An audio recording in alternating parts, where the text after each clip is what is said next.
안녕하세요. 홍타코입니다.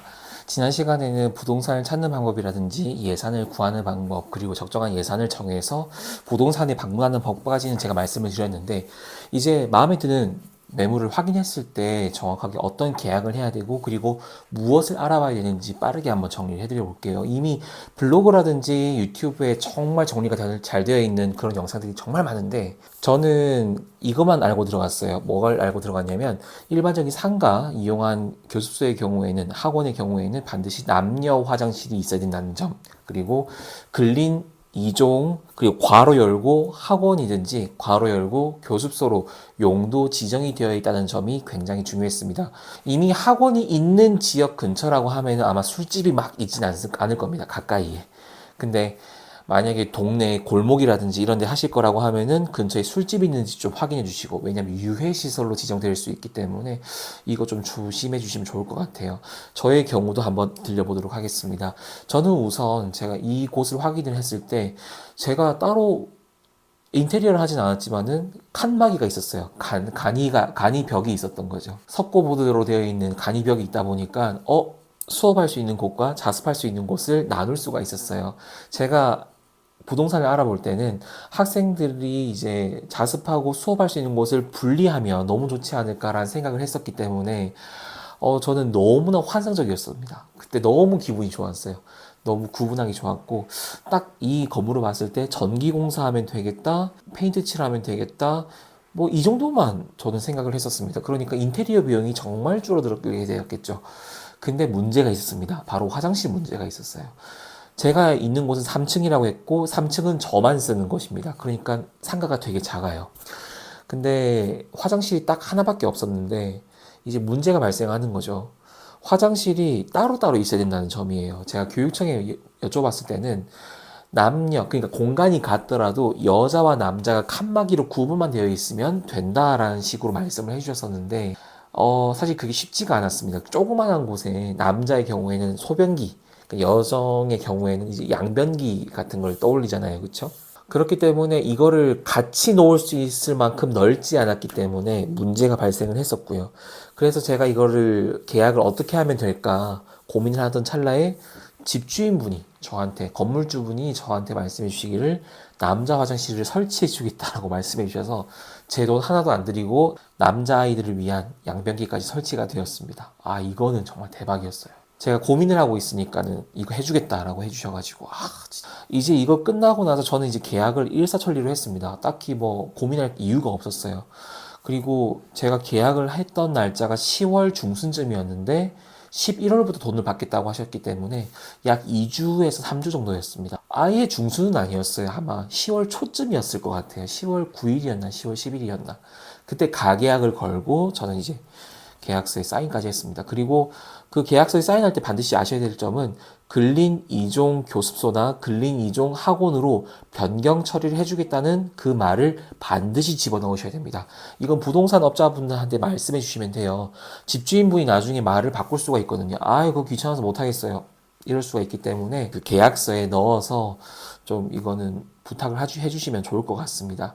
그리고 이 근린 2종으로 용도 변경을 할 때 문제점이 있는데, 지금은 어떻게 될지 모르겠지만 제가 했을 때는 당시 시청 직원과 통화를 했을 때 어떤 이야기 해주셨냐면, 용도 변경을 위한 이 평면도를 제출해라 라는 말을 했었습니다. 이 평면도의 경우에는 그냥 저희가 그림을 그려서 제출하는 것이 아니라 건축사의 도장이 필요합니다.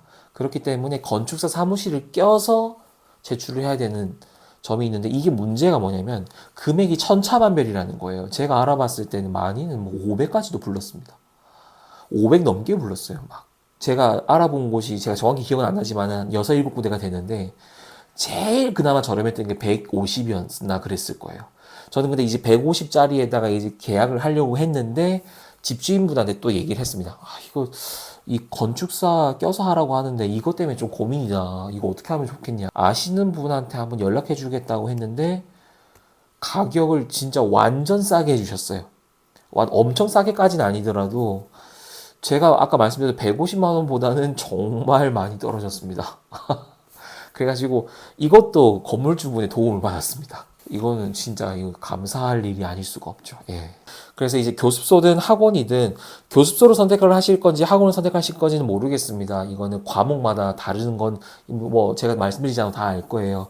학원의 경우에는 여러 과목 설정이 가능하고 원장이 직접 가르치지 않아도 선생님을 고용할 수 있다라는 점이 있고요.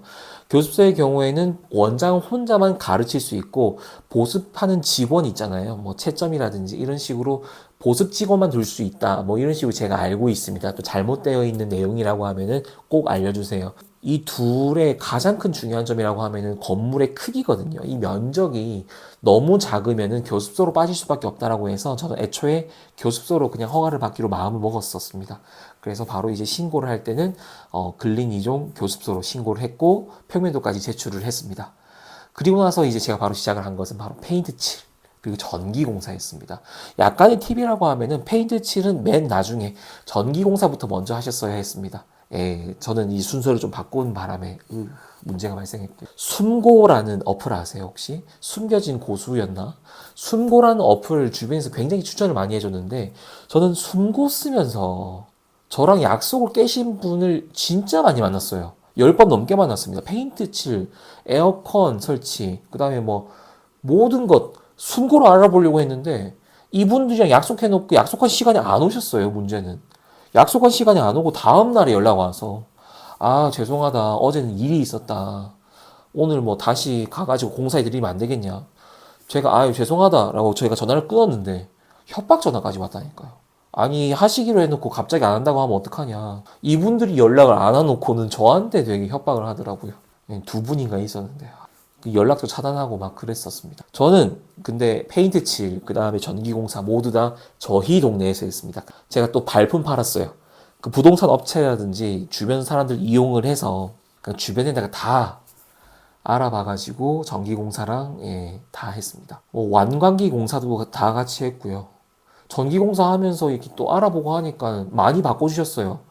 화장실 전등도 다 바꿔주셨고, 그 다음에 제가 필요한 곳에 콘센트 설치도 좀 더 추가해 주셨고, 제가 생각했을 때 순고보다 저렴했습니다. 순고보다 저렴하게 했고, 그리고 제가 생각했던 그 비용 치고는 저렴하게 한 것 같아요. 이 비용에 대한 이야기는 제가 다음에 그 비용 처리에 관련된 부분 얘기할 때 다 말씀을 드릴게요. 그래서 여기에 대한 약간의 팁이라고 하면 건물을 알아보실 때 이미 구상을 하셔야 되는 것 같아요. 본인이 어떠한 학원을 꿈꾸고 있고 어떠한 교습소를 꿈꾸고 있다는 것을 구상을 하신 다음에 최소한 거기에 맞게끔 공사가 애초에 가능한지부터 좀 보실 수 있어야 돼요. 왜냐하면 그냥 넓기만 하고 처음부터 내가 벽을 세울 거나 처음부터 내가 교실을 만들 거나 처음부터 내가 장판 다 깔 거다라고 해버리면 인테리어 비용이 억 단위로 넘어가는 걸로 제가 알고 있거든요. 근데 그게 아니라 이미 만들어져 있던 곳, 그러니까 뭐 회사 같은 곳. 제가 있었던 이 건물이 1년 전쯤인가 2년 전쯤인가 회사였대요. 그냥 일반 회사. 그랬기 때문에 이제 그 사장실이라고 해서 만들어 놓은 게 지금 제 개인 공간이 되어 버렸는데 따로 건들 필요가 없는 거예요. 이미 벽이 세워져 있으니까. 이제 예비 창업자 분들께서는 이제 미리 본인이 어떠한 구상을 하고 있고 어떠한 시설을 드릴 예정이며 어떠한 공부를 가르치는 공간이 될 거라고 먼저 구상을 하고 이제 계약을 하셔야 되고 구상을 하고 알아보셔야 되는 게 맞다라고 말씀을 드릴 수 있을 것 같습니다. 그리고 페인트 공사는 맨 나중입니다.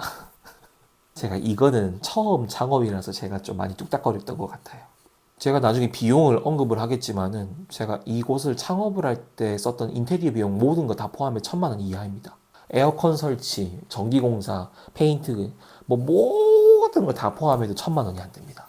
오늘은 이렇게까지만 말씀을 드려보고 계약을 할 때 중요한 점 그리고 계약을 하고 학원 오픈 때까지 반드시 해야 할 것들 이렇게 한번 말씀을 드려봤으니 제 이야기만 듣고 결정하지 마시고요. 꼭 교육청에다가 꼭 문의를 해보셔야 됩니다. 오늘도 시청해주셔서 감사합니다. 홍탁호였습니다.